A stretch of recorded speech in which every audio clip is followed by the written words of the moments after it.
Ce mercredi 18 mars, dans les locaux de France Télévisions, Femmes Numérique réunit jeunes collégiens, parents et intervenantes autour du même objectif, faire découvrir les métiers de la tech. Dans la lignée du podcast Nouvelles Héroïnes créé par Céline Steyer, Daniel Chana et Chloé Carrière viennent partager leur parcours pour inspirer les futures générations. Encore aujourd'hui, trop peu de femmes osent se tourner vers la tech, freinées par les clichés.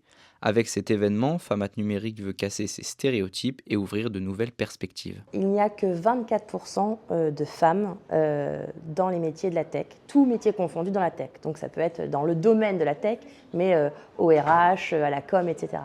Ce qui est rien. Quand on passe au domaine technique, tu divises en deux. Aujourd'hui, il est encore plus important que les femmes s'emparent des sujets, s'emparent de ces métiers avec l'avènement de l'IA. Quand les métiers sont faits et que les choses sont construites par, elles sont construites aussi pour les hommes. Sans que ce soit fait exprès. Mais l'IA, c'est un perroquet, ça ne fait que répéter, et ça ancre des biais sociaux dans les outils. Donc c'est possiblement même au-delà même d'améliorer la performance, d'améliorer la place des femmes en général, c'est une question primordiale pour l'égalité homme-femme dans la société. Mais loin des clichés, les femmes ont toute leur place dans la tech, elles innovent, entreprennent et façonnent déjà le numérique de demain. Ça, c'est le premier frein, c'est quelque chose de méconnu. Et le deuxième frein, bah oui, bien sûr qu'il y a toujours le stéréotype du geek un peu cracra boutonneux derrière son ordi. Nous, ce qu'on essaye de faire à Femmes Numérique, c'est de montrer aux jeunes que les femmes, c'est des Wonder Woman et des badass, qu'importe leur domaine, et notamment dans la tech. Sur scène, Daniel Chana et Chloé Carrière partagent leur parcours, de l'école au choix de carrière, avec un objectif, transmettre leur expérience et encourager les jeunes filles à oser et rêver. L'école semblait très évidente pour moi et donc j'étais plutôt très enthousiaste d'aller à l'école en 6e, en 5e aussi, moi en 4e. Et tu vas nous expliquer pour ça. Ouais. Là, et je me pose la question, est-ce que c'est vraiment ce que j'avais envie de faire ? Eh bien non. Parce que moi, ce que j'aimais bien, c'était être derrière un télescope et être astrophysicienne, c'est faire du Python. Dans le public, parents et enfants repartent avec des idées nouvelles, des découvertes et parfois même de nouvelles ambitions. Pour beaucoup, cette rencontre a déjà changé leur regard sur les métiers de la tech.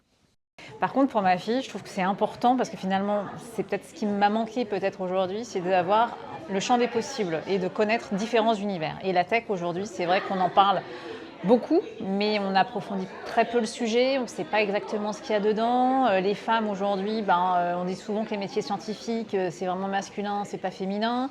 Je ne sais pas si ma fille sera scientifique ou pas, et ça lui appartient, mais en tout cas, je veux qu'elle connaisse tout ce qui peut s'ouvrir à elle, et surtout qu'elle ne se mette pas de frontières ni de barrières, parce que c'est une femme et que soi-disant ce ne serait pas pour elle. Je trouve ça hyper intéressant qu'il y ait deux personnes qui sont venues, qui n'ont pas exactement le même parcours, mais qui ont forcément un truc lié, c'est-à-dire qu'elles ont réussi malgré certaines difficultés. C'est vrai que j'ai pas vraiment été inspirée par la tech, etc.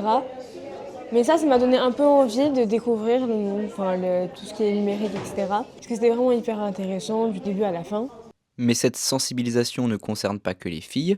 Dans la salle, les jeunes garçons aussi découvrent, questionnent et prennent part au changement. Moi, je pensais pas que c'était très à ce point-là, que les femmes n'étaient pas très présentes dans la tech. Je trouvais qu'elle était un peu plus. J'ai été particulièrement séduite par cette option d'amener les jeunes, les parents, à faire toucher du doigt aux jeunes filles et aux jeunes, parce que je pense aussi que les garçons comme les filles ont besoin d'être sensibilisés à ce sujet-là et d'être inclusifs, de croire en elles et de croire dans beaucoup d'options. On laisse le mot de la fin à Elisabeth Moreno, présidente de Femmes Numérique, en espérant voir se multiplier ce type de rencontres pour continuer à sensibiliser les jeunes générations au métier de la tech. Et dites-vous que peut-être, le monde a besoin de votre voix pour rendre le numérique plus juste, plus ouvert, plus inclusif et plus créatif, pas seulement pour une petite portion de la planète, mais pour la planète tout entière.